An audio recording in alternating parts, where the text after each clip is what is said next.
Recording start हो चुकी है। चल। हाँ, हमने कल जो है बेटा 12 MCQs कर लिए थे। आज हमने 13 से स्टार्ट करना है। सही है। MCQ नंबर 13 क्या है हमारे पास?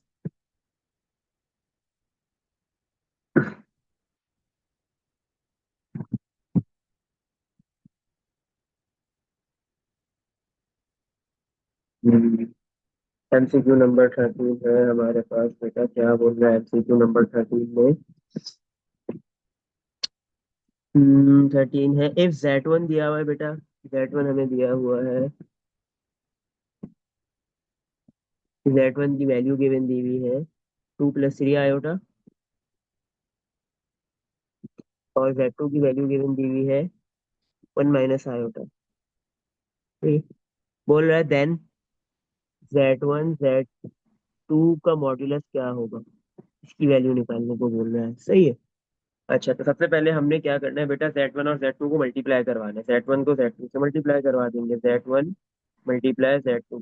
Z1 की वैल्यू है 2 + 3 i, Z2 की वैल्यू है 1 - i। ये बेटा, इसको हम पहले मल्टीप्लाई करवा देंगे। तो 1 × 2 2 हो गया। वन मल्टी 2 × -i -2 i हो गया। इसी तरह 3 i 1 से मल्टीप्लाई होगा, +3 i हो गया। और ये 3 i -i से मल्टीप्लाई होगा, plus minus minus 3 i multiply iota 3 i²। सही है। 2 copy, -2 i +3 i, this is +i, -3 i² की value -1। -3 - 1, 2 copy, +i copy, minus minus +3 × 1 = 3। 2 + 3 बेटा 5 हो गया, और ये +i। तो Z1 × Z2 का आंसर आ गया 5 + i। अब इसका मॉड्यूलस लेना है। Z1 × Z2 का जो आंसर आया है, क्या होता है modulus? Square root real part का स्क्वायर। रियल पार्ट 5 है, उसका स्क्वायर, प्लस इमेजनरी पार्ट का स्क्वायर। इमेजनरी पार्ट बेटा 1 है, उसका स्क्वायर। सही है। आयोटा नहीं लेना होता है मॉड्यूलस में। तो रूट में 25, 5 का स्क्वायर 25, 1 का स्क्वायर 1, दोनों को ऐड करेंगे बेटा, आंसर आ गया √26। तो Z1 × Z2 का मॉड्यूलस बेटा आपके पास है √26। और इसका करेक्ट ऑप्शन हमारे पास है बी। √26 बेटा कौन से ऑप्शन में है? बी में। तो करेक्ट ऑप्शन इसका कौन सा है? बी है। सही है। चलो, MCQ नंबर 14 पे चलते हैं। 14 में क्या बोल रहा है? मॉड्यूलस ऑफ x + 5 i, ये =3। ये दिया भाई, इक्वेशन गिवन दी हुई है। लेफ्ट साइड पे मॉड्यूलस हो रहा है एक कॉम्प्लेक्स नंबर का, और राइट साइड पे लिखा हुआ है 3। देन x = और पूछ रहा है बताओ भाई x की क्या वैल्यू है आपके पास। सही है। x की वैल्यू आपसे पूछ रहा है। सही है कि x की आपके पास क्या वैल्यू है। सही है। अच्छा। और ऑप्शंस दिए हुए हैं हमारे पास ना, तो हमने x की वैल्यू निकालनी है। कैसे निकालेंगे हम? मॉड्यूलस लेना है तो मॉड्यूलस होता है स्क्वायर रूट रियल पार्ट का स्क्वायर, रियल पार्ट x है उसका स्क्वायर, प्लस इमेजनरी पार्ट का स्क्वायर, इमेजनरी पार्ट 5 है उसका स्क्वायर, =3। ये बेटा, अब आपने क्या करना है? x फाइंड करना है, तो आपको दोनों साइड से, सॉरी मतलब जो लेफ्ट साइड पे जहाँ पे x है उसके ऊपर रूट आ रहा है, तो रूट हटाना है। रूट हटाने के लिए दोनों साइड पे क्या कर देंगे? स्क्वायरिंग।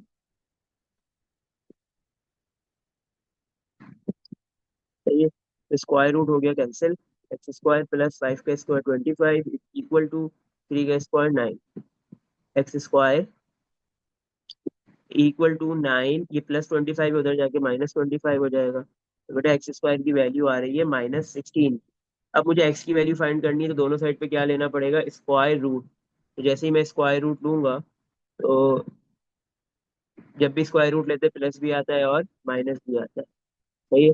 तो ये स्क्वायर और रूट आपस में कैंसिल हो गया, x की वैल्यू आ गई +-16 का बेटा रूट लेंगे 4, और रूट के अंदर माइनस का साइन आ रहा है, तो इसका मतलब कौन जन्म लेगा? आयोटा। तो एक्स की वैल्यू हमारे पास क्या आ गई? +-4 आयोटा। और बेटा करेक्ट ऑप्शन है +-4 आयोटा वाला बी है। सही है। Correct option is B. 14 का बेटा हमारे पास जो है वो है बी। सही है। अब हम चलते हैं MCQ नंबर 15 पे। 15 में क्या बोल रहा है बेटा? मल्टीप्लीकेटिव इनवर्स, एक कॉम्प्लेक्स नंबर दिया हुआ है 3, 4, उसका मल्टीप्लीकेटिव इनवर्स निकालना है। 3, 4, ये कॉम्प्लेक्स नंबर दिया हुआ है, इसका क्या निकालना है? Multiplicative inverse. मल्टीप्लीकेटिव इनवर्स का फॉर्मूला होता है ए डिवाइड बाय फॉर्मूले से निकालेंगे A square plus B square comma minus B divide by A square plus B square. सही है। अब ए की वैल्यू क्या है आपके पास बेटा?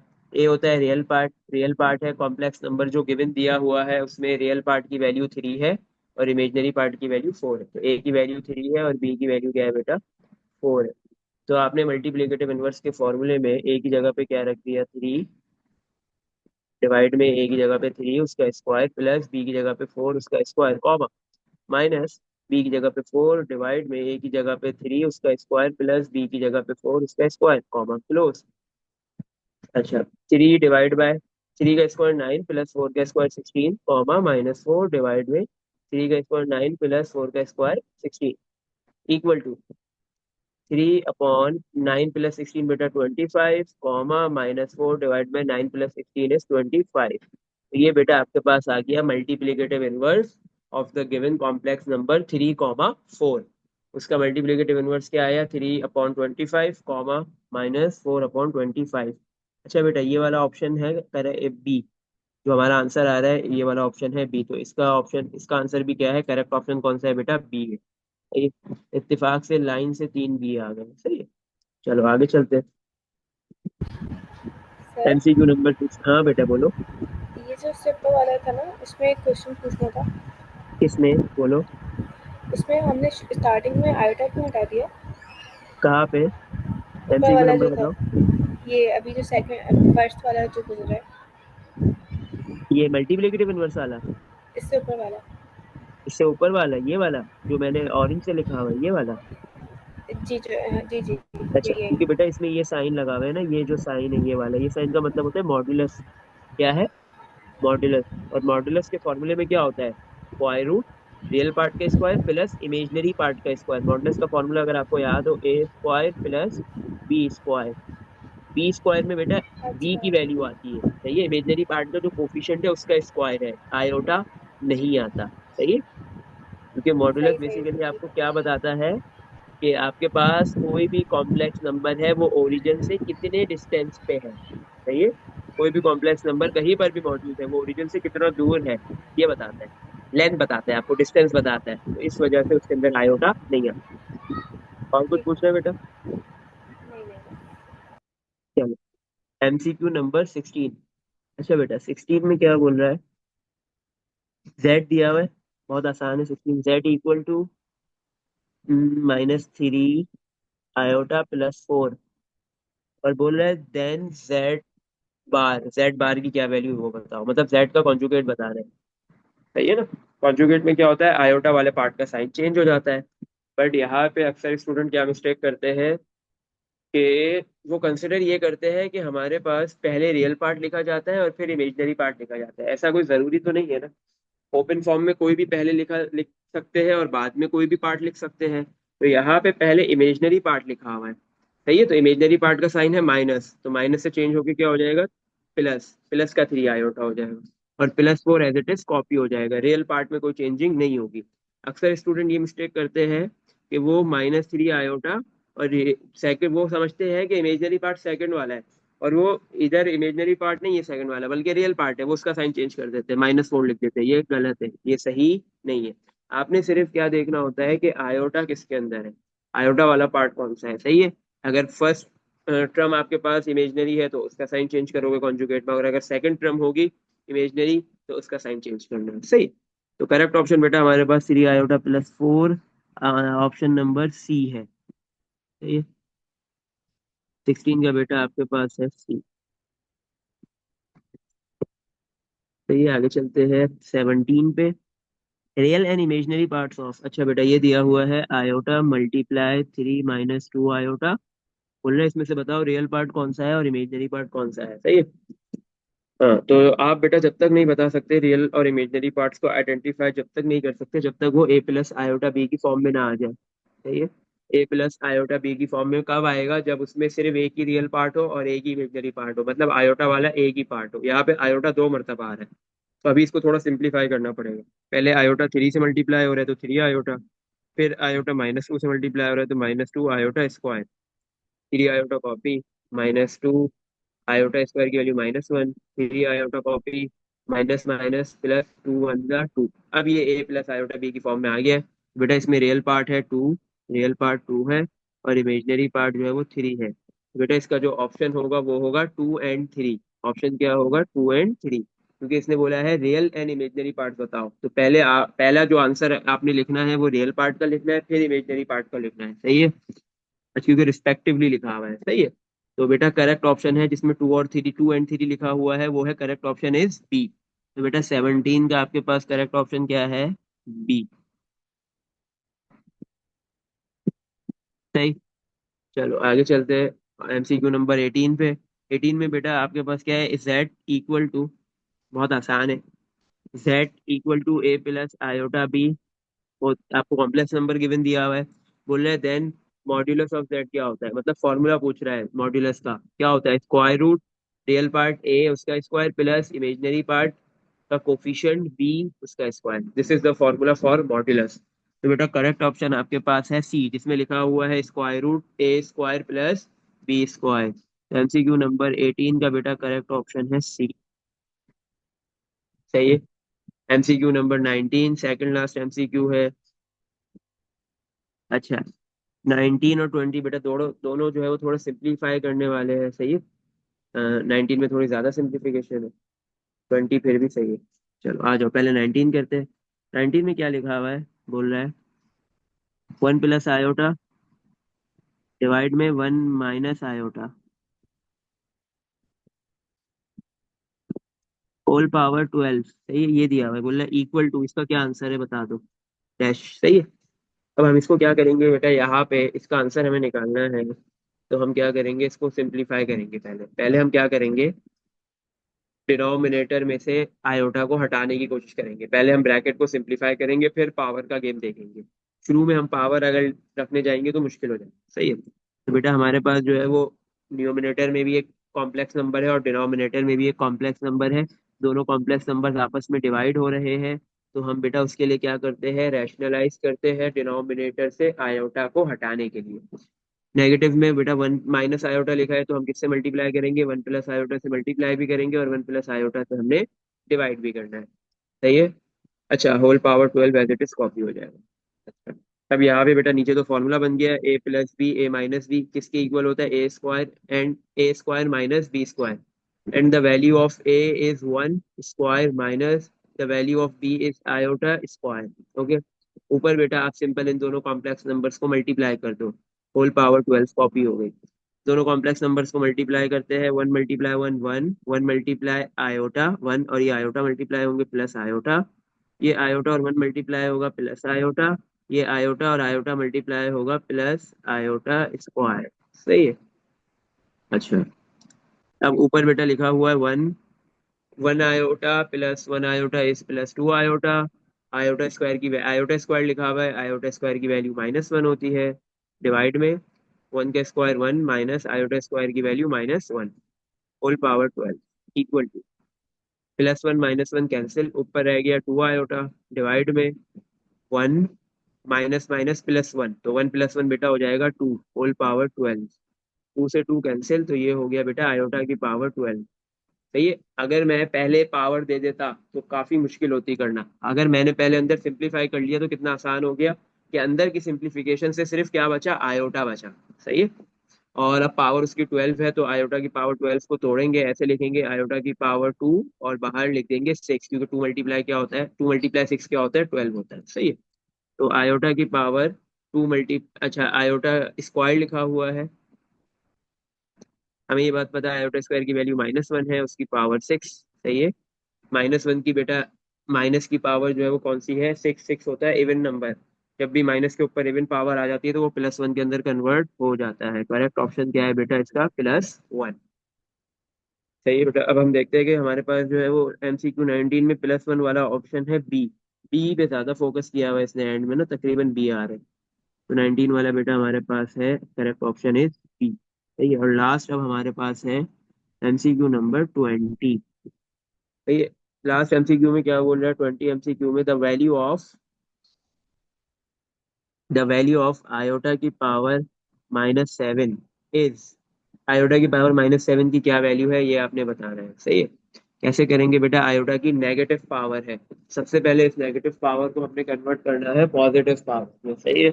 तो आयोटा कहाँ है बेटा, ऊपर है अभी, तो पॉजिटिव पावर बनाने के लिए आयोटा को हम कहाँ ले जाएंगे, शराफत से नीचे ले जाएंगे।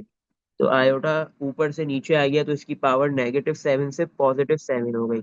अच्छा, तो फिर ऊपर कौन आएगा, जो आयोटा के नीचे था, आयोटा के नीचे कुछ भी नहीं लिखा हुआ था तो क्या था, 1। तो अब 1 को ऊपर ले आएंगे, सही है। अच्छा, अब जो है वो ऊपर 1 और नीचे बेटा कितने, 7 आयोटा है, मतलब आयोटा की ऑड पावर है, तो हम उसको इवन पावर में कन्वर्ट करते हैं। कैसे करते हैं, एक आयोटा अलग कर लेते हैं। जब मैं 7 में से एक आयोटा निकाल दूंगा, 7 आयोटा में से एक आयोटा निकाल दूंगा, तो कितने रह गए, 6 रह गए। आयोटा की पावर 6 रह जाएगी, सही। एक आयोटा अलग कर लिया, 6 आयोटा अलग कर लिया, सही। इक्वल टू 1/आयोटा कॉपी, ये आयोटा की पावर 6 को तोड़ देंगे, एक 2 और दूसरी पावर 3 में, सही है। 1/आयोटा, आयोटा स्क्वायर की वैल्यू -1 और उसका क्यूब, सही है। 1 upon minus sorry 1 upon iota लिखा हुआ है पहले, -1 का क्यूब, माइनस के ऊपर जो है वो बेटा ऑड पावर है तो -1 ही आएगा, सही है। Equal to 1 upon iota multiply -1 minus iota. अब डिवाइड में आयोटा आ रहा है तो डिवाइड में से आयोटा हटाने के लिए क्या करते हैं, रैशनलाइज। बट यहाँ पे उस तरीके से रैशनलाइज नहीं होगा क्योंकि डिनोमिनेटर में दो टर्म्स नहीं है, सिंगल टर्म है। जब भी सिंगल टर्म होती है तो फिर रैशनलाइज करना थोड़ा और आसान हो जाता है। सिंपल हम क्या करते हैं, आयोटा से मल्टीप्लाई भी करवा देते हैं और आयोटा से डिवाइड भी करवा देते हैं। जब सिंगल टर्म होगी डिनोमिनेटर में आयोटा वाली तो फिर ऐसे किया जाएगा, सही है। ऊपर 1 आयोटा से मल्टीप्लाई हुआ, आयोटा आ गया, नीचे माइनस आयोटा मल्टीप्लाई आयोटा तो माइनस आयोटा स्क्वायर हो गया। ऊपर आयोटा डिवाइड में माइनस आयोटा स्क्वायर की वैल्यू -1, ऊपर आयोटा नीचे माइनस माइनस +1। तो आयोटा डिवाइड बाय 1 बेटा, आयोटा आंसर आ गया, सही है। तो अब हमारे पास जो है वो इसका करेक्ट ऑप्शन क्या है, आयोटा बेटा, आयोटा करेक्ट ऑप्शन है, और आयोटा बेटा लिखा हुआ है ऑप्शन बी में। तो आपके पास एमसीक्यू नंबर 20 का भी बेटा करेक्ट ऑप्शन कौन सा है, बी। तो यहाँ पे बेटा हमारे पास जो है वो एमसीक्यूज खत्म हो गए चैप्टर नंबर 1 के। इसके बाद बेटा इसी के नीचे जो है वो कुछ क्वेश्चंस लिखे हुए हैं, 2 3 4 5 6 7 8 9। ये सारे बेटा आपने करने हैं। ये क्वेश्चंस वो होते हैं जो हमने जितनी भी एक्सरसाइज पढ़ ली इस चैप्टर के अंदर, उन सारी एक्सरसाइज के जो है वो एक साथ क्वेश्चन दे दिए गए हैं मिला के, सही है। उसमें कोई भी ऐसी कोई भी नई चीज नहीं है, वही सारे क्वेश्चन है जो हमने ऑलरेडी 1.1 2 और 3 में किए हैं। तो आपने कोशिश करनी है कि आप इसको कर लो इन सारे क्वेश्चंस को, सही है बेटा। और इसके लिए अच्छा खासा टाइम है आपके पास, तो कोई मसले की बात नहीं है। ऐसा नहीं है कि आपको कल परसों या एक दो हफ्ते में सबमिट करना है, नहीं, आप इसको एक महीने में भी सबमिट कर सकते हो, सही है। तो अगर आप ये रिव्यू एक्सरसाइज एमसीक्यूज किस में होते हैं बेटा, रिव्यू एक्सरसाइज में होते हैं। रिव्यू एक्सरसाइज चैप्टर का जैसे ही एंड होता है उसके बाद एक एक्सरसाइज आती है। रिव्यू का मतलब रिव्यू किया जा रहा है पूरे चैप्टर को, इसका मतलब उस एक्सरसाइज में सबसे पहले एमसीक्यूज आते हैं, किस कहीं 10 है, कहीं 20 है, कहीं 15 ऐसे। फिर उसके बाद जो बाकी क्वेश्चन होते हैं वो सारी एक्सरसाइजेस से होते हैं, एक साथ ही सारे क्वेश्चन हर एक्सरसाइज से बिलोंग कर रहे होते हैं, सही है। अच्छा बेटा, इसमें देख लो कुछ पूछना है यहाँ तक।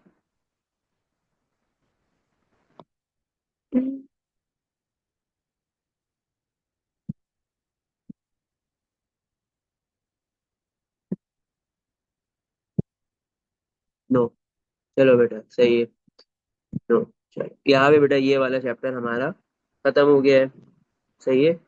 अब हम जो है वो नेक्स्ट स्टार्ट करते हैं, तो ये वाली स्लाइड जो है वो आपको आज मिल जाएगी, सही।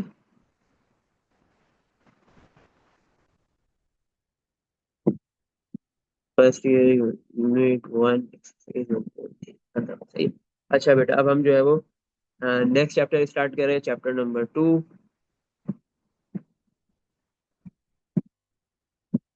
सही है। अच्छा, हम इसका रख लेते हैं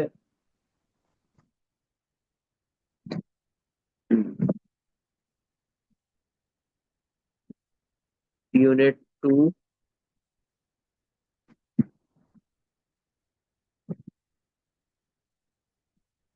यूनिट 2 ब्रैकेट ओपन करते हैं, एक्सरसाइज नंबर 2.1, सही है। पे यूनिट 2 स्टार्ट कर रहे हैं, सबसे पहले 2.1 पढ़ेंगे। ये जो चैप्टर बेटा 2 है आपके पास, यूनिट नंबर 2 है बेटा, इसका टाइटल क्या है आपके पास, मैट्रिसेस एंड डिटर्मिनेंट्स, नाम सुन के कुछ तो याद आया होगा, है ना? लास्ट ईयर ही पढ़ा है।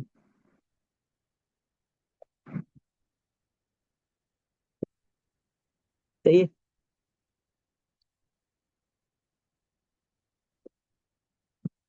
अच्छा बेटा, मैट्रिसेस एंड डिटर्मिनेंट्स का जो चैप्टर है बेटा, इसमें टोटल जो है वो 6 एक्सरसाइजेज है। टोटल कितनी एक्सरसाइज है बेटा इसमें? 6। टोटल नंबर ऑफ एक्सरसाइजेस,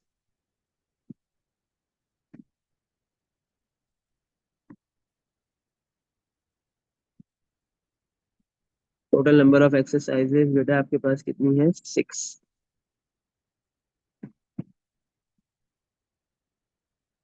सही है।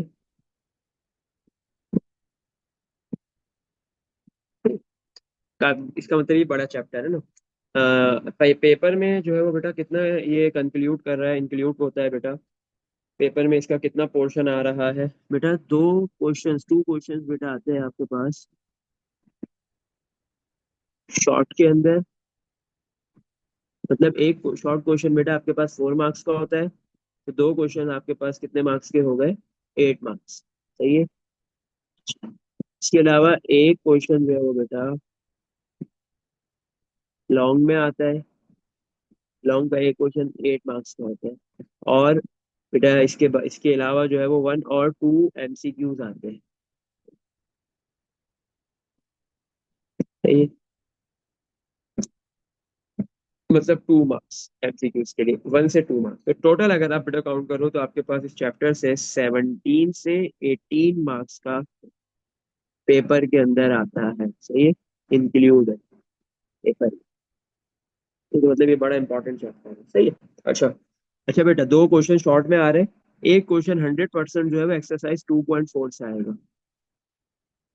पिछले कोई 25 सालों से आ रहा है। सही है। इस एक्सरसाइज से, एक्सरसाइज 2.4 से बेटा एक क्वेश्चन आएगा।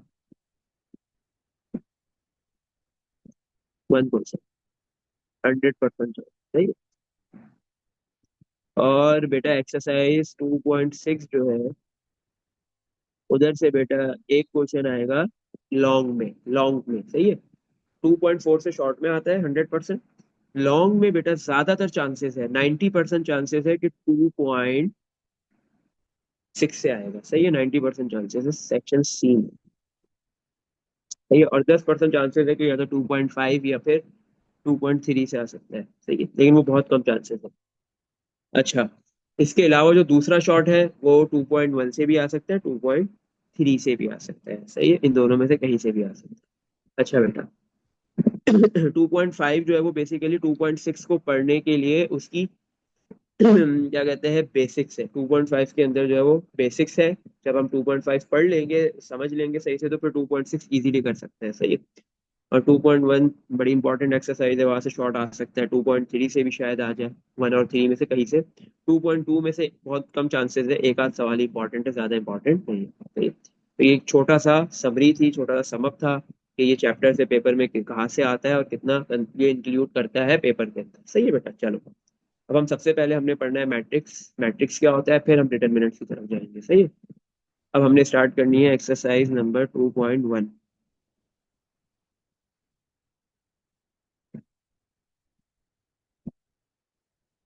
Exercise number 2.1। सही है। बेटा 2.1 एक्सरसाइज में सबसे पहले हम स्टार्ट करेंगे कि व्हाट इज मैट्रिक्स। मैट्रिक्स क्या होता है? अच्छा चल, ये चीज आपने पहले भी पढ़ी हुई है, लास्ट ईयर पढ़ी हुई है ना। याद होगा आपको। थोड़ा सा बताओगे बेटा क्या है? अभी तो पेपर दिया, थोड़ा टाइम पहले ही दिया। बताओ भाई मैट्रिक्स क्या होता है। अच्छा, उससे पहले बेटा एक और चीज। अच्छा चलो, मैट्रिक्स से पहले मुझे बताओ रॉ क्या होती है, कॉलम क्या होता है। बेटा आपने पढ़ा हुआ है, लास्ट ईयर ही पढ़ा है। चैप्टर यूनिट नंबर 19 पढ़ा है। क्या लिखा है? एलिमेंट शो करने के लिए यूज होता है। हाँ सही है, एलिमेंट्स शो करने के लिए यूज होता है। मतलब मैट्रिक्स के अंदर जो नंबर्स आ रहे होते हैं उनको आप एलिमेंट्स कहते हो, ये बात सही है। लेकिन वो किस तरीके से लिखे जाते हैं? अच्छा, रॉज हॉरिजॉन्टल है, सही है। और कॉलम्स वर्टिकल होते हैं। सही है, सही है, सही है। Arrangement of numbers, arrangement of numbers into, सही है। आप नंबर्स को बेटा अरेंज कर रहे हो इनटू हॉरिजॉन्टल वे, तो वो क्या है बेटा आपके पास रॉ है, सही है। इसी तरह अगर आप अरेंज कर रहे हो, arrangement of numbers into vertical way,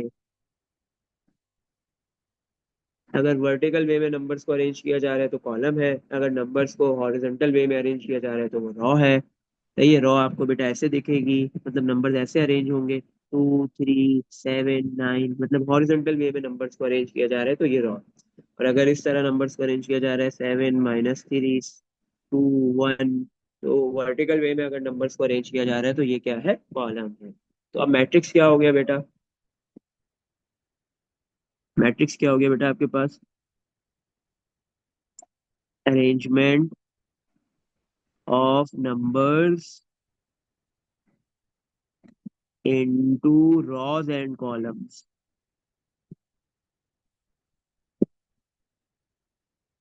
अगर आप जो है वो नंबर्स को रॉज और कॉलम्स दोनों में अरेंज कर रहे हो, सही है ना, तो वो फिर क्या कहलाएगा, फिर वो मैट्रिक्स कहलाएगा, सही है।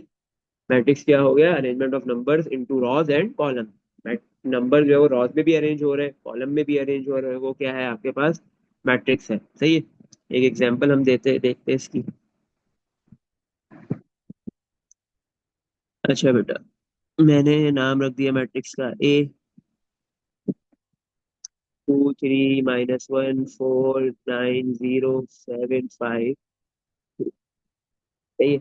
अब ये नंबर्स अरेंज हुए हुए हैं रॉज में भी, this is first raw R1, second raw R2, third raw R3, और इसी तरह नंबर जो है वो बेटा कॉलम में भी अरेंज हुए हुए C1 C2 C3, सही है।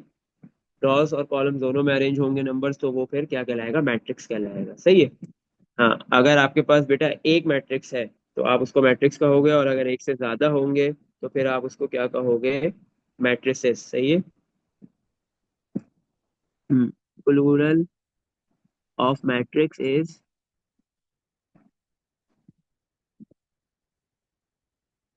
मैट्रिसेस, सही है ना। अगर एक से ज्यादा होते हैं मैट्रिक्स तो फिर वो मैट्रिसेस कहलाते हैं, सही है।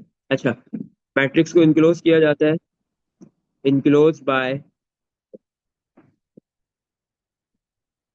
स्क्वायर ब्रैकेट, जैसे ये भी मैंने इनक्लोज किया है ऊपर मैट्रिक्स को, और स्क्वायर ब्रैकेट से भी इनक्लोज कर सकते हो और राउंड ब्रैकेट से भी कर सकते हो, ऐसे, सही है। दोनों ब्रैकेट्स यूज करते हुए मैट्रिक्स को इनक्लोज किया जाता है, सही है। मैट्रिक्स को डिनोट किससे करते हैं, denoted by any capital letter.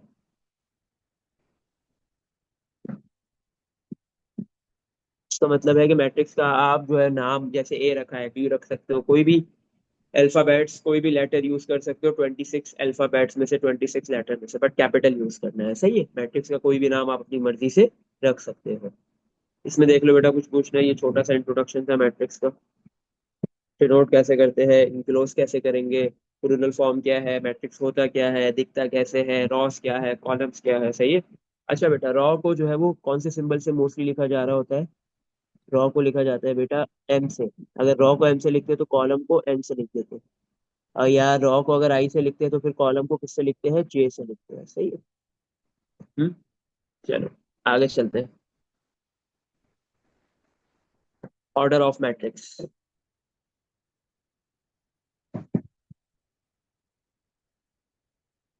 Order of a matrix.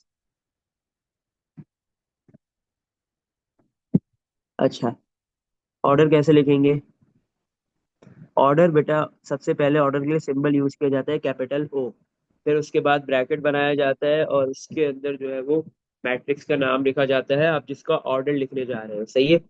अब जैसे मेरे पास यहाँ पे मैट्रिक्स ए है, मैं नाम मैट्रिक्स का ए है तो मैं लिखूंगा ए, इसका क्या मतलब है, ओ का मतलब ऑर्डर, ब्रैकेट में लिखा हुआ है ए, तो इसका मतलब आप लिख रहे हो मैट्रिक्स ए का ऑर्डर, सही है।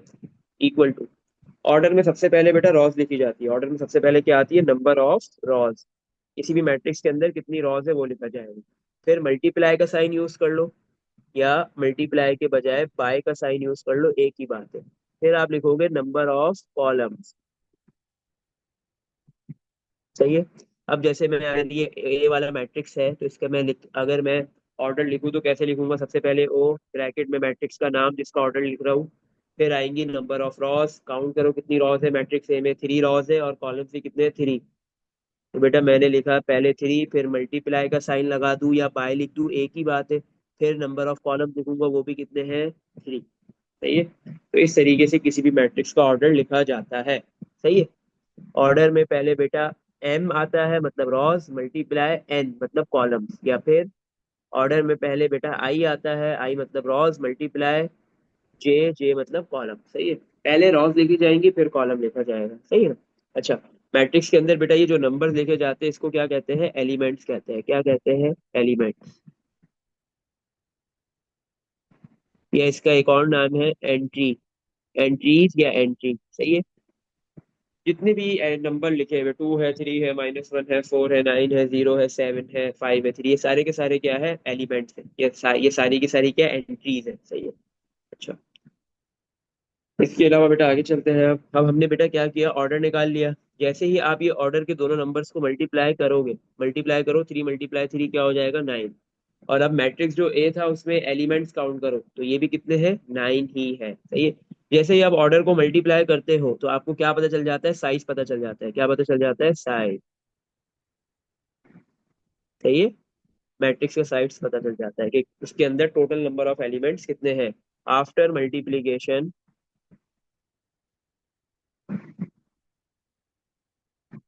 After multiplication of order of matrix,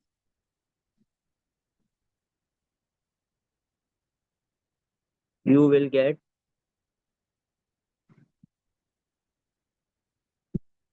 size और elements of that matrix,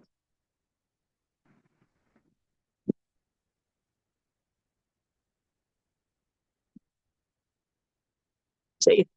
तो जैसे ही आप किसी भी मैट्रिक्स के ऑर्डर को मल्टीप्लाई करोगे तो उससे आपको पता चल जाएगा कि उस मैट्रिक्स के अंदर टोटल नंबर ऑफ एलिमेंट्स कितने हैं, और ये चीज कहलाती है साइज ऑफ दैट मैट्रिक्स, सही। अच्छा बेटा आगे चलते हैं अब, equality of a matrix, equality, equality of a matrix,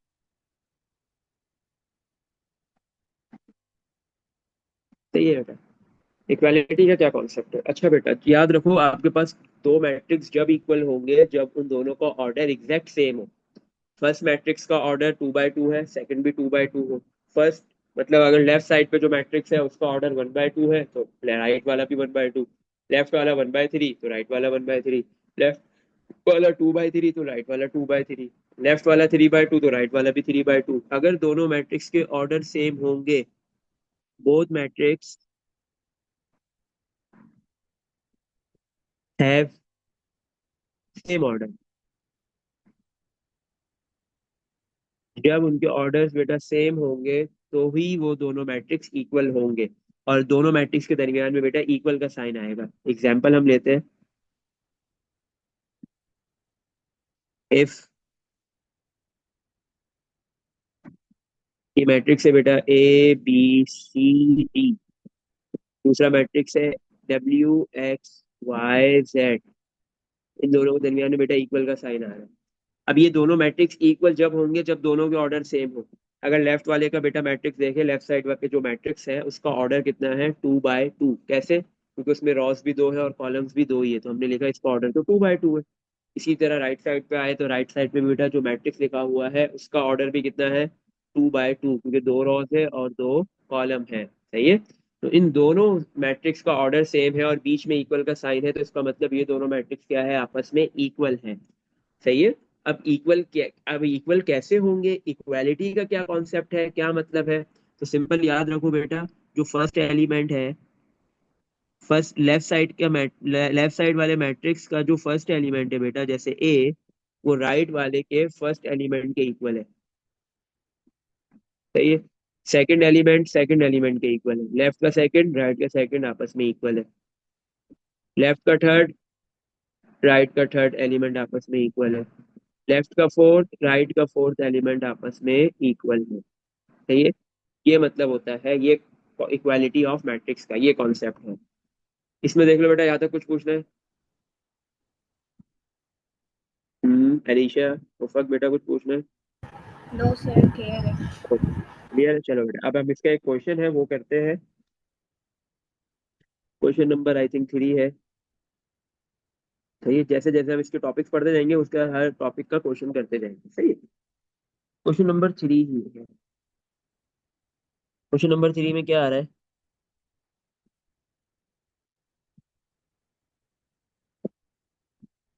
question number 3 में बोल रहे हैं find the values of the unknowns in each of the following. 3 part दिए हुए हैं। पार्ट नंबर 3 मैं करवा रहा हूँ। सही है। बाकी दोनों पार्ट आसान है, 1 और 2 वो आपने कर लें। सही है। क्या बोल रहे हैं? Find the values of the unknowns in each of the following. मतलब पार्ट 3 में आपके पास लेफ्ट साइड पे भी एक मैट्रिक्स लिखा हुआ है।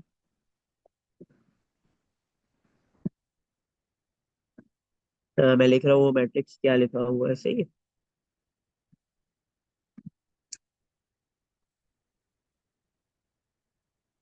इक्वल टू, राइट साइड पे भी एक मैट्रिक्स लिखा हुआ है।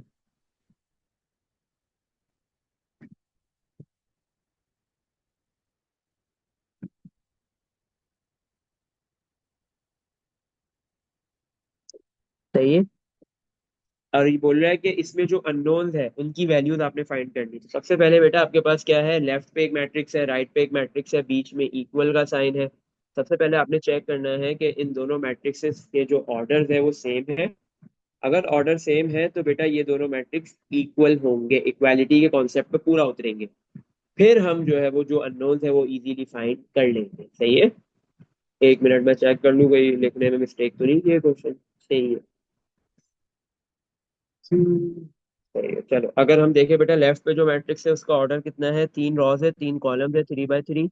राइट पे जो मैट्रिक्स है बेटा उसका ऑर्डर भी 3 बाय 3 है, 3 रॉज 3 कॉलम है। सही। तो इसका मतलब दोनों साइड पे जो मैट्रिक्स है उनका ऑर्डर सेम है। तो ये जो दोनों मैट्रिक्स है ये इक्वालिटी के कॉन्सेप्ट पे पूरा उतर रहे हैं। जब ये इक्वालिटी के कॉन्सेप्ट पे पूरा उतर रहे हैं तो अब हम अननोन फाइंड कर सकते हैं इजीली। और कौन कौन से अननोन है पहले हम वो चीज लिख देते हैं। एक्स हमारे पास एक अननोन आ रहा है दोनों मैट्रिक्स में, वाई आ रहा है। सही है। एक्स, वाई, जेड और ए आ रहा है। बस ये 3 अननोन, 4 अननोन्स आ रहे हैं। सही है। तो अब इन चारों अननोन्स की हमने वैल्यू फाइंड करनी है। कैसे फाइंड करेंगे? इक्वालिटी ऑफ मैट्रिसेस के कॉन्सेप्ट से। सही है। हमें ये बात पता है इक्वालिटी ऑफ मैट्रिक्स में क्या होता है? फर्स्ट एलिमेंट फर्स्ट के इक्वल होता है। सही है। मतलब एक्स प्लस वाई किसके इक्वल है?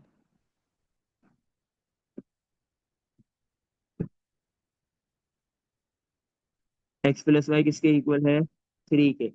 सही है। मतलब फर्स्ट एलिमेंट किसके इक्वल है? फर्स्ट एलिमेंट के। तो x plus y equal to 3। सही है। सेकंड एलिमेंट के इक्वल, वो तो साफ नजर आ रहा है, 0 = 0 है। थर्ड एलिमेंट के इक्वल है, सेट = 3x। सही है। फोर्थ एलिमेंट 9, 9 के इक्वल है। देखो जो एग्जैक्ट, हाँ क्या कहते हैं, दोनों साइड पे सेम एलिमेंट्स लिखे हुए जैसे 0 0 9 9 6 6 3 3 1 1। तो इन एलिमेंट से हम कुछ भी फाइंड नहीं कर सकते, तो उसको लिखने की जरूरत नहीं है। सही है। अच्छा।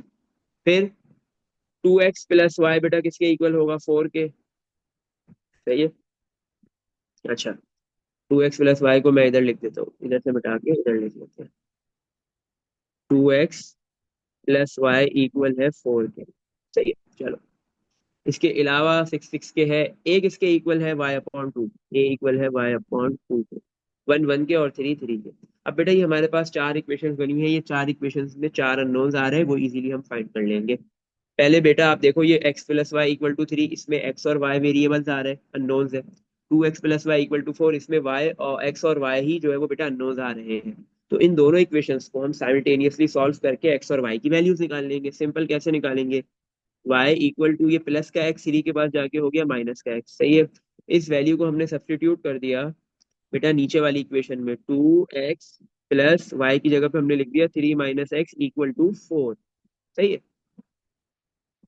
फिर आगे हमारे पास लिखा हुआ है 2x माइनस 1x, एक्स हो गया इक्वल टू, ये प्लस का 3 उधर जाके 4 के पास माइनस का हो जाएगा, तो 4 - 3 = 1, so the value of x बेटा हमारे पास क्या आ गई है, 1। सही है। अब जैसे ही इस x की वैल्यू को मैं इधर पुट करूंगा y = 3 - x की जगह पे, तो y आ जाएगा। x की जगह पे 1 पुट कर रहा हूँ तो बेटा y की वैल्यू मेरे पास कितनी आ गई है, 3 - 1 = 2। सही है। अच्छा, अब z = 3x लिखा हुआ है, z = 3, x की जगह पे 1 पुट कर देंगे, तो z की वैल्यू आ गई 3 × 1 = 3। सही है। अब a की वैल्यू कैसे निकलेगी, a = y/2, y की वैल्यू 2 है, डिवाइड में 2, 2 से 2 हो गया कैंसिल, तो a की वैल्यू बेटा आ गई 1। तो चारों की चारों वैल्यूज हमने निकाल ली है। हम सम अप करके रिजल्ट लिख देते हैं, x की वैल्यू बेटा 1 निकाली है हमने, y की वैल्यू 2 आई है, z की वैल्यू हमारे पास 3 आई है, और a की वैल्यू 1 आई है। ये चार अननोन से इस क्वेश्चन के अंदर जो हमने इजीली फाइंड कर लिए। और यहाँ पे बेटा हमारे पास क्या था, एक इक्वेशन गिवन दी हुई थी जिसमें लेफ्ट पे भी मैट्रिक्स था और राइट पे भी मैट्रिक्स था, दोनों का ऑर्डर सेम था, तो ये दोनों मैट्रिक्सेस इक्वालिटी ऑफ मैट्रिक्स के कॉन्सेप्ट पे पूरा उतर रहे थे। अच्छा बेटा, इसमें देख लो कुछ पूछना है यहाँ तक। हम्म। कोई क्वेश्चन है इसमें? एक। अच्छा बेटा, इसके अलावा जो इसके दो और पार्ट है क्वेश्चन 3 के, 1 और 2, दोनों आसान है, इतने कोई मुश्किल नहीं है, डायरेक्ट डायरेक्ट वैल्यूज निकल जाएगी, ये दोनों होमवर्क है, ये आपने करना है। सही है? कोशिश करना आज ही कर लेना, ताकि जो है वो फिर ज्यादा होमवर्क पेंडिंग पे ना रहे। सही है? अच्छा। क्या मैसेज किया है, नो। सही है, क्लियर है सर, सही, नो नो नहीं। चलो आगे चलते हैं। अब बेटा, अब हम अगला एक और कॉन्सेप्ट पढ़ रहे हैं, जैसे इक्वालिटी का पढ़ा उसका क्वेश्चन हमने कर लिया बेटा, अब हमारे पास नेक्स्ट कॉन्सेप्ट है ट्रांसपोज का।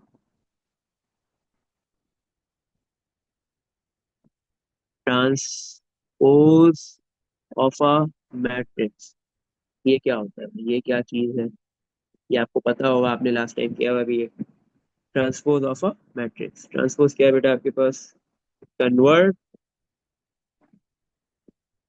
रॉस इनटू कॉलम्स एंड नहीं, सॉरी, और वाइस वर्सा।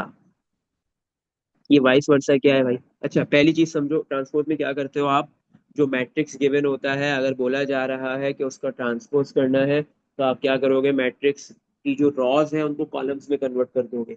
अगर जो फर्स्ट रॉ है बेटा आपके पास, वो क्या बन जाएगी, फर्स्ट कॉलम, सेकंड रॉ क्या बन जाएगी, सेकंड कॉलम, थर्ड रॉ क्या बन जाएगी, थर्ड कॉलम। सही है, इसी तरह एंड सो ऑन। और वाइस वर्सा का क्या मतलब है, या तो रॉस को कॉलम में कन्वर्ट कर दो, एक चीज। वाइस वर्सा का बेटा मतलब होता है इसका उल्टा कर दो, रॉस को कॉलम में कन्वर्ट कर रहे हो, इसका उल्टा क्या होगा, कॉलम को रॉस में कन्वर्ट कर दो। सही है, दोनों ऑप्शन है ट्रांसपोज में, लेकिन कोई एक करना होता है, या तो रॉस को कॉलम में कन्वर्ट कर लो, या फिर कॉलम्स को रॉस में कन्वर्ट कर लो, मतलब फर्स्ट कॉलम को फर्स्ट रॉ बना दो, सेकंड कॉलम को सेकंड रॉ, थर्ड रॉ को थर्ड कॉलम को थर्ड रॉ। सही है। तो ये आपके ऊपर है, रॉस को कॉलम में कन्वर्ट करो या कॉलम को रॉस में करो। सही है। मैं जो है वो नॉर्मली रॉस को कॉलम में कन्वर्ट करता हूँ, तो मैं वो आपको बता देता हूँ करके। सही है। अच्छा, एक तो ये है कि कोई भी मैट्रिक्स गिवन दे दिया जाए और बोल दिया जाए उसका ट्रांसपोज निकाल दो, तो आपको पता है कैसे करना है। अच्छा, एक चीज ये हो सकती है कि मेरे पास एक मैट्रिक्स गिवन दे ए, और बोले कोई भी एक मैट्रिक्स गिवन दे दिया है, और बोले कि भाई ए की पावर टी, उसकी पावर में क्या लिख दे, सबस्क्रिप्ट में क्या लिख दे, सुपर स्क्रिप्ट में क्या लिख दे, टी। इस टी का क्या मतलब है, उस मैट्रिक्स ए का आपने क्या निकालना है, ट्रांसपोज। सही है। इस टी का क्या मतलब होता है, ट्रांसपोज, आपको क्या निकालना है इधर, ट्रांसपोज निकालना है। सही है। चलो आओ, अब ट्रांसपोज वाला भी एक क्वेश्चन है, वो भी करते हैं। क्वेश्चन नंबर 4 है बेटा, find the transpose of each of the following matrices. बेटा टोटल 6 पार्ट्स है इसके। सही है। 6 पार्ट्स है, सब में क्या बोल रहा है, हर पार्ट के लिए बोल रहा है भाई ट्रांसपोज निकालना है। सही है ना, तो पार्ट नंबर 6 मैं करवा देता हूँ, बाकी आप करना, आसान है बहुत। पार्ट नंबर 6 सबसे बड़ा है। सही है, बाकी सारे छोटे हैं। -7, -10, 8, 4, 5, 9, -1, 2, 3, -1, 2, 3, ये मैट्रिक्स गिवन दिया हुआ है, बोल रहा है इसका ट्रांसपोज निकाल दो। सही है। ट्रांसपोज में हम क्या करेंगे बेटा, जो रॉज है, ट्रांसपोज निकाल रहे हैं इसका ट्रांसपोज। इसने इस मैट्रिक्स का कोई नाम नहीं रखा, अगर आप रखना चाहते हो तो आप रख सकते हो, इसका कोई मसले की बात नहीं है। सही है। ट्रांसपोज में क्या होगा बेटा, ये फर्स्ट रॉ है वो फर्स्ट कॉलम बन जाएगी। फर्स्ट रॉ में लिखे हुए हैं -7 -10 और 8, तो ये फर्स्ट कॉलम बन गया। सेकंड रॉ 4 5 9 है बेटा, ये सेकंड कॉलम बन जाएगा। थर्ड रॉ -1 2 3 है, तो ये थर्ड कॉलम बन जाएगा। ये आपके पास हो गया मैट्रिक्स का ट्रांसपोज। क्या आंसर है? तो इसी तरह बेटा आपके पास इसके 1 से लेके 5 तक के जो पार्ट्स है वो आपने करने हैं होमवर्क। पार्ट 1 2 3 4 और 5 होमवर्क है। सही। सही है, क्यों? क्योंकि क्या है, आपके पास पार्ट नंबर 1 में बेटा क्या है, सिर्फ एक रॉ दी हुई है, फर्स्ट एक ही रॉ है, तो वो फर्स्ट रॉ है तो फर्स्ट कॉलम बन जाएगा। ये पार्ट 2 में दो रॉस दी हुई है, तो बेटा फर्स्ट रॉ फर्स्ट कॉलम बन जाएगा, second row second column. Part 3 में बेटा आपके पास जो वो 3 रॉस दी हुई है, first raw second row third raw, बस। तो वो फर्स्ट रॉ जो है वो बेटा आपके पास क्या बन जाएगा, first column second row second column third row third column. और मजे की बात है कि वो 3 बाय 3 का ऑर्डर नहीं है, 1 बाय 3 है, 3 बाय 1 है। सही है। और पार्ट 4 में बेटा आपके पास जो है वो कितनी 3 रॉस है, 3 कॉलम बन जाएंगे। पार्ट 5 में 2 रॉस है, 2 कॉलम बन जाएंगे। सही है। अच्छा बेटा, अगर कहीं आयोटा आ रहा है तो उसके घबराना नहीं है, उससे कोई फर्क नहीं पड़ेगा। बस एलिमेंट जो है वो रियल नंबर लिखा हो या कॉम्प्लेक्स नंबर लिखा हो, इससे कोई फर्क नहीं पड़ता। आपने ट्रांसपोज में क्या करना होता है, सिंपली रॉस को कॉलम से कन्वर्ट कर देना होता है। इसमें देख लो बेटा, याद है कुछ पूछना है?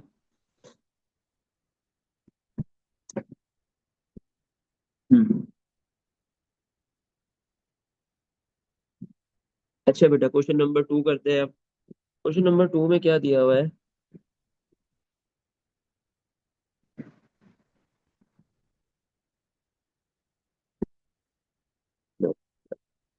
क्वेश्चन नंबर 2 में क्या है, क्वेश्चन नंबर 2 में आप बोल रहे हैं a news paper agent of a town records the number of papers sold on each day of 1 week as follows। सही है। आपके पास क्या है, एक टाउन के अंदर एक न्यूज़पेपर एजेंट है। सही है ना। उसका क्या काम है, उसने जो है वो न्यूज़पेपर बांटना होता है, देना होता है, घरों तक पहुंचाना होता है। सही है। तो उसने क्या किया, उसने रिकॉर्ड किया है कि कितने नंबर ऑफ पेपर्स बिक रहे हैं हर दिन। एक वीक के अंदर बेटा टोटल कितने डेज है, 7 डेज है। तो उस वीक के अंदर हर दिन में बेटा कौन कौन से न्यूज़पेपर कितने कितने बिक रहे हैं। सही है।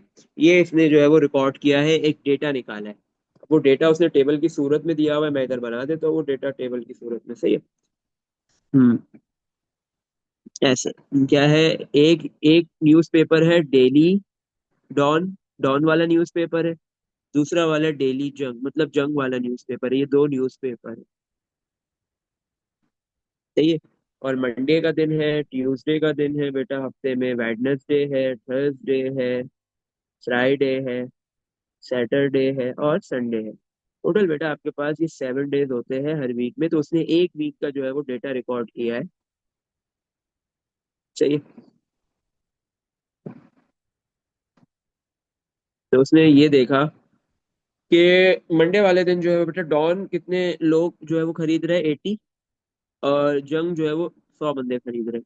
ट्यूसडे को डॉन 90 बंदे खरीद रहे हैं और जंग जो है वो 110 बंदे, मतलब 110 अखबार सेल हो रहे हैं, न्यूज़पेपर सेल हो रहे हैं। सही। वेडनेसडे को डॉन जो है वो 100 है और जंग जो है वो 90 है। सही है। थर्सडे को दोनों 95 है। फ्राइडे को जो है वो डॉन 85 है और जो है वो जंग वाला 105 है। और सैटरडे को 75 डॉन और जंग 85। संडे को जो है वो डॉन 70 है और जंग 80 है। सही है। ये इसने डेटा रिकॉर्ड किया और ये हमें गिवन दिया हुआ है। अब बोल क्या है, बोला क्या चाह रहे हैं, हमें क्या करना है, right this information in a matrix form. इस इंफॉर्मेशन को बेटा मैट्रिक्स फॉर्म के अंदर कन्वर्ट करना है। सही है। एंड राइट इट्स ऑर्डर, और इसका ऑर्डर बताना है क्या है, बहुत आसान है। अब मैट्रिक्स का नाम आप अपनी मर्जी से कुछ भी रख सकते हो। सही है। न्यूज़पेपर है तो हम क्या करते हैं, मैट्रिक्स का नाम रख लेते हैं कैपिटल एन, इक्वल टू। सही है। अब देखो बेटा, इसका जो है वो मैट्रिक्स जो बनेगा ना, उसमें ये लिखा जाएगा कि मंडे ट्यूसडे वेडनेसडे, ये कुछ नहीं आएगा। पेपर का नेम नहीं आएगा, न्यूज़पेपर का, सिर्फ कितनी क्वांटिटी जा रही है हर दिन वो लिखी जाएगी। सही है। डॉन की और जंग की। तो आपके पास बेटा इधर दो रॉस बनेगी। फर्स्ट रॉ के अंदर डॉन आ जाएगा कि डॉन के जो है वो हर डे इतने जो है वो आपके न्यूज़पेपर सोल्ड हुए हैं। और सेकंड रॉ के अंदर जो है वो जंग आ जाएगा, ऐसे 80 90, 100, 95, 85, 75, 70। फर्स्ट रॉ के अंदर बेटा किसका डेटा आ गया आपके पास? डॉन न्यूज़पेपर का। और सेकंड रॉ में बेटा आपके पास आ जाएगा जंग का। 100, 110, 90, 95, 105, 85, 80। सही है। और हम इसको क्लोज कर लेंगे या तो स्क्वायर ब्रैकेट से या फिर स्मॉल ब्रैकेट से। सही है, ये मैट्रिक्स बन गया। उसने बनाने को बोला था, हमने बना दिया। अब इस मैट्रिक्स का ऑर्डर लिखना है। मैंने लिखा ओ ब्रैकेट में एन। एन का क्या मतलब है? कौन से मैट्रिक्स का ऑर्डर लिखा जा रहा है? एन मैट्रिक्स का। इक्वल टू, सबसे पहले रॉज लिखी जाएंगी। कितनी रॉज है? सिंपल, दो नजर आ रही है। और कॉलम्स कितने होंगे? कितने डेज थे? पूरे वीक में 7 डेज थे ना, तो मल्टीप्लाई बाय 7 और 2/7। तो this is the order of the given matrix N. सही है बेटा। तो इस तरीके से क्वेश्चन नंबर को 2 को किया जाएगा, और कुछ भी इसमें नहीं करना है। सही है। इसमें देख लो बेटा, कुछ पूछना है? हम्म। सही है। आगे चलते हैं बेटा क्वेश्चन नंबर 5 की तरफ। क्वेश्चन नंबर 1 भी करेंगे, बट उसके लिए हमें टाइप्स पढ़नी पड़ेंगी। सही है, वो हम कल पढ़ेंगे। कल हम सारी टाइप्स पढ़ लेंगे और फिर क्वेश्चन नंबर 1 हो जाएगा। सही है। और भी एक दो सवाल और भी हो जाएंगे, 6 भी हो जाएगा कल। सर, हाँ। यहाँ पर टू हमने जितने हमारे पास न्यूज़पेपर थे वो लिखे हैं ना? हाँ, मतलब क्वांटिटी लिखी है। पहले देखो, हमारे पास दो टाइप्स के न्यूज़पेपर बिक रहे थे रोज, एक डॉन और एक जंग। सही है। तो हमने फर्स्ट रॉ में डॉन का डेटा लिखा है और सेकंड रॉ में जंग का लिखा है। अगर थर्ड कोई और न्यूज़पेपर होता तो उसका थर्ड रॉ में आता, चौथा न्यूज़पेपर होता तो फोर्थ रो में आता। सही है। और जो डेज है वो कॉलम्स बनेंगे। सही है। सही है। ओके। चलो अब आ जाओ क्वेश्चन नंबर 5। क्वेश्चन नंबर 5 में बेटा क्या है आपके पास? डिफरेंट पार्ट्स है। पार्ट नंबर मैं करवा रहा हूँ, पार्ट नंबर 3 करवा रहा हूँ। सही। क्वेश्चन नंबर 5 का 1 और 2 आप करना, आसान है ये भी। सबसे बड़ा पार्ट 3 है, वही मैं करवा दे। तो लिखा है, एक मैट्रिक्स दिया हुआ है बी इक्वल टू, ये इस तरीके से स्क्वायर ब्रैकेट बी आई के। अच्छा बेटा, इसने आई जे नहीं लिखा, आई के लिख दिया है। नहीं नहीं, ये गलती से लिखा है। हर जगह इसने आई जे लिखा हुआ है, हर पार्ट में। सिर्फ इस पार्ट में इसने के लिख दिया, ये गलती हो गई है, आई जे। सही है। और फिर लिखा हुआ है 4,4। सही है। अच्छा, क्या बोल रहा है? एक मैट्रिक्स बनाना है हमने। क्या बोल रहा है? एक मैट्रिक्स है जिसका नाम बी है। हमने भी आंसर में सबसे पहले लिखा मैट्रिक्स का नाम बी इक्वल टू, एक मैट्रिक्स बना दिया। सही। अब उसमें क्या लिखा है? बी, मतलब हर मैट्रिक्स का जो एलिमेंट होगा ना, वो कौन सा होगा? बी होगा। मतलब इस मैट्रिक्स कैपिटल बी के अंदर जितने भी एलिमेंट्स आ रहे हैं ना, वो बी होंगे, स्मॉल बी होंगे। पहला एलिमेंट, दूसरा, जितने भी एलिमेंट्स होंगे वो बी होंगे। आई जे लिखा हुआ है। अच्छा बेटा, मैंने क्या बताया? आई किससे रिप्रेजेंट, आई का जो अल्फाबेट है वो किसको शो करता है, क्या बताता है? रॉ को। और जे किसको बताता है? कॉलम को। इसी तरह एम और एन में से एम रॉ को बताता है और जे बताता है कॉलम को। सही है। तो बेटा आपके पास इसने लिखा है पहला नंबर, पहले पहले लिखा है आई, फिर लिखा है जे। तो इसका मतलब जो पहला नंबर है वो रॉ है और दूसरा नंबर कॉलम है। अगर वो कोई और अल्फाबेट भी यूज करे तो याद रखना है बेटा, जो पहला नंबर होता है वो रॉ होता है और दूसरा नंबर क्या होता है? कॉलम होता है। अब कितनी रॉज होनी चाहिए इस मैट्रिक्स में, कितने कॉलम्स होने चाहिए, वो इसने बाहर लिख दिया, 4,4,4। पहला वाले नंबर जो है वो आई की वैल्यू है और दूसरा वाला नंबर जे की वैल्यू है। मतलब ये जो मैट्रिक्स बी बनेगा इसमें 4 रॉज और 4 कॉलम्स होंगे। सही है। चलो आओ, 4 रॉज और 4 कॉलम्स है, मतलब 4/4 मल्टीप्लाई करो, टोटल 16 एलिमेंट्स आएंगे। सही है। तो फर्स्ट एलिमेंट बी, और पहले लिखा जाएगा रॉ, कौन सी रॉ में है, और फिर लिखा जाएगा कौन से कॉलम में है। ये वाला एलिमेंट फर्स्ट रॉ और फर्स्ट कॉलम में है, B11। फिर next element B, first row, और कॉलम कौन सा हो जाएगा? Second, B12। फिर B13। फिर B14। सही है। तो आपके पास बेटा ये कितने कॉलम्स बन गए? 4। इससे आगे नहीं जाना है क्योंकि 4 कॉलम्स बनाने, 4 तक जाना है मैक्सिमम, रॉस में भी और कॉलम्स में भी। अब इसी तरह सेकंड रॉ पे आएंगे। बी, ये वाला एलिमेंट कौन सी रॉ में है? सेकंड रॉ, बट कॉलम 1 है। B second row second column, B second row third column, B second row fourth column. सही है। नेक्स्ट नीचे आते हैं। B third row first column, B third row second column, B third row third column, B third row fourth column, और फिर last B fourth column first row. सही है। B fourth column second, sorry, B fourth row second column, B fourth row third column, B fourth row fourth column. तो इस तरीके से बेटा 16 elements आपने लिख दिए, सही है। B44 लास्ट होगा, सही है ना। अच्छा, इसको कहते हैं टेबुलर फॉर्म। क्या कहते हैं? Tabular form. अगर मैट्रिक्स इस तरीके से लिखा हुआ है तो ये टेबुलर फॉर्म कहलाती है, सही है। इसने क्वेश्चन में यही लिखा था, write down in tabular form. Given इस फॉर्म में था और आपने टेबुलर फॉर्म में देना था, मैट्रिक्स को लिख के दिखाना, सही है। बाकी जो इसके दो पार्ट्स और है, पार्ट नंबर, क्वेश्चन नंबर 5 का पार्ट नंबर 1, पार्ट नंबर 2, बेटा ये दोनों होमवर्क है। ये एक में लिखा हुआ है, ए नाम है मैट्रिक्स का, अंदर जो एलिमेंट्स है वो ए है, और आई की वैल्यू 2 दी हुई और जे की वैल्यू 3 दी हुई, मतलब 2 रॉस और 3 कॉलम्स बनाने, सही है। इसी तरह एक दिया हुआ 3 और 4, मतलब 3 रॉस और 4, 3 रॉस और 4 कॉलम्स बनाने, तो ये दोनों आप बना लेना, सही। ये सबसे बड़ा था, ये मैंने आपको करवा दिया। इसमें देख लो, कुछ पूछना है यहाँ तक?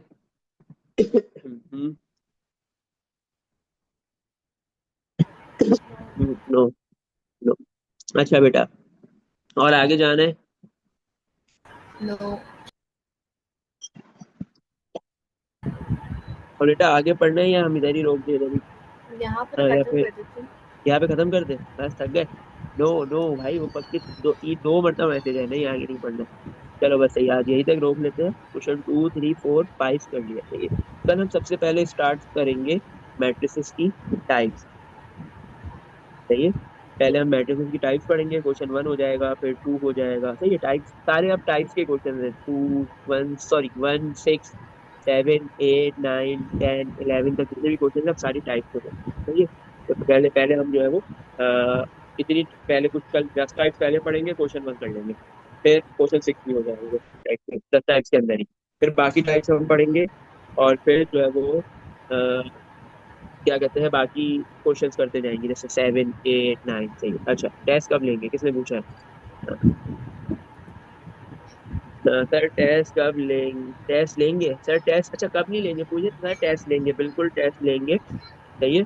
बट अभी थोड़ा सा ये है कि इतनी जल्दी टेस्ट नहीं लेंगे, क्योंकि चैप्टर 1 की ना, अभी ये तो रिकॉर्ड हो रहा है कल से, इससे पहले वाले जो है उसके रिकॉर्ड करके आपको सारे एक साथ शेयर करने हैं ना लेक्चर्स, तो उसमें मुझे थोड़ा सा टाइम लगेगा, कुछ तकरीबन 1 हफ्ते में। तो जैसे ही वो शेयर हो जाएंगे, फिर उसके बाद जो है वो 1 हफ्ते या 10 दिन के बाद हम टेस्ट ले लेंगे चैप्टर नंबर 1 का, सही है। चैप्टर वाइज टेस्ट लेंगे, पहले चैप्टर नंबर 1 का, फिर 2 पढ़ लेंगे तो 2 का, फिर नेक्स्ट 4 पढ़ेंगे तो 4 का, सही है, चैप्टर वाइज। फिर कभी कभी ऐसे टेस्ट होंगे जिसमें दो दो चैप्टर आएंगे, 2 चैप्टर एक साथ आ गए, 1 2, सही है, 2 3 चैप्टर एक साथ आ गए। ये क्या लिखा था तुमने अरीशा अभी? ये तुमने हम मिटा दिया, डिलीट मारा है। किसका कोड था ये, किस चीज का कोड था? कोई गाली तो नहीं दे रही थी अरीशा? कोड नहीं मत नहीं लिखना। सर, गाली अच्छा, नहीं देती।